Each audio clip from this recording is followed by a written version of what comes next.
വരുന്ന ഒരു റിവെഞ്ചാണ് ഇതിൻ്റെ കാരണമായിട്ടാണ് നമ്മളിപ്പോൾ മനസ്സിലാക്കുന്നത്. ഇവർ വിഴിഞ്ഞത്തുനിന്നൊരു വാഹനത്തിൽ വന്നു എന്നൊക്കെയാണ് മനസ്സിലാക്കുന്നത്. ഇവരുടെ തന്നെ വാഹനമാണ്, ആയുധം കരുതിയിരുന്നത്. വാഹനം പോലീസ് കസ്റ്റഡിയിൽ എടുത്തിട്ടുണ്ട്.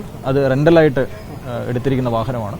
ഇവരുടെ ബാക്കിയുള്ള അസോസിയേറ്റ്സിനെയൊക്കെ പോലീസ് ഇപ്പോൾ പരിശോധിച്ചുകൊണ്ട്. നേരത്തെ ഉള്ള കേസിൽ പ്രതികളായിട്ടുള്ള ആരൊക്കെയാണ് സാർ ഇതിൽ? ഈ 4 പേരും മുൻപത്തെ കേസുകളിൽ പ്രതികളായിട്ടുള്ള ആൾക്കാരാണ്. നേരത്തെ എന്ന് പറഞ്ഞു കഴിഞ്ഞാൽ പ്രീവിയസ് കേസ് ഹിസ്റ്ററി ഉള്ള ആൾക്കാരാണ്. ഇവിടെ എന്താ സംഭവിച്ചത്? ഈ കേസുമായി ബന്ധപ്പെട്ടിട്ട് കഴിഞ്ഞ തവണ നടന്ന ഒരു ഇൻസിഡൻറ്റുമായി ബന്ധപ്പെട്ടിട്ട് അതിൻ്റെ ഒരു പ്രതികാരം എന്ന രീതിയിൽ വന്നു എന്നുള്ളതാണ് ഇതുവരെയുള്ള പോലീസിൻ്റെ നിഗമനം.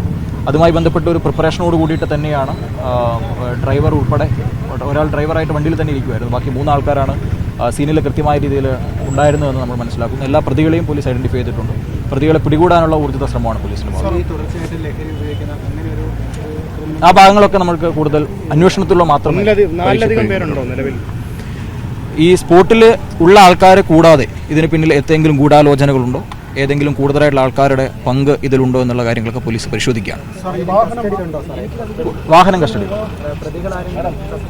ഇല്ല. നമ്മൾ ആ പ്രതികളുടെ അസോസിയേഷനെ പരിശോധിച്ചുകൊണ്ടിരിക്കുകയാണ്. പ്രതികളെ പിടികൂടുന്നതിന് ആവശ്യമായിട്ടുള്ള ഊർജിതമായ ശ്രമങ്ങൾ ACP ഫോർട്ടിൻ്റെ ഭാഗത്തു നിന്ന് ഒരു ടീം തന്നെ ഇതിൻ്റെ പുറകിൽ അന്വേഷണം. സാർ, ഇവർ വാഹനം അങ്ങോട്ട് മാറ്റി നിർത്തിയെന്നാണ് മനസ്സിലാക്കുന്നത്. അങ്ങനെയാണെങ്കിൽ ഈ മരിച്ച യുവാവിനെ അവിടേക്ക് വിളിച്ചുകൊണ്ട് പോകുകയായിരുന്നു. അങ്ങനെ അല്ല, അതുമായി ബന്ധപ്പെട്ടിട്ട് ഈ ഒരു സ്റ്റേജിൽ എനിക്ക് കമൻറ്റ് ചെയ്യാൻ വേണ്ടി കഴിയില്ല. അത് അന്വേഷണാവസ്ഥയിലിരിക്കുന്ന ഒരു കാര്യമാണ്. ഇപ്പോഴത്തെ ഒരു സാഹചര്യത്തിൽ പ്രതികളെ പോലീസ് തിരിച്ചറിഞ്ഞിട്ടുണ്ട്. പ്രതികളെ പിടികൂടാൻ ആവശ്യമായിട്ടുള്ള ഊർജിതമായ ശ്രമങ്ങളും പോലീസിൻ്റെ ഭാഗത്തുനിന്നുണ്ട്. ഇതിൽ മരിച്ച വ്യക്തിയുടെ ഇൻക്വസ്റ്റ് നടപടിക്രമങ്ങൾ ഇപ്പോൾ പുരോഗമിക്കുകയാണ്. ഇതുമായി ബന്ധപ്പെട്ടിട്ട് 302 പോലീസ് FIR രജിസ്റ്റർ ചെയ്തിട്ടുണ്ട്. ഫോറൻസിക് സംഘം സംഭവ സ്ഥലവും കാറും ഒക്കെ പരിശോധനയ്ക്ക് വിധേയമാക്കിക്കൊണ്ടിരിക്കുകയാണ്. കൂടുതൽ കാര്യങ്ങൾ നമുക്ക് വരും ദിവസങ്ങളിൽ വ്യക്തമാവുമെന്ന് വെച്ചു. അത്തരത്തിലുള്ള കാര്യങ്ങളൊന്നും ഇതുവരെ നമ്മൾക്ക് മനസ്സിലാകുന്നില്ല. ജാമ്യത്തിലായിരുന്നു. ശരി.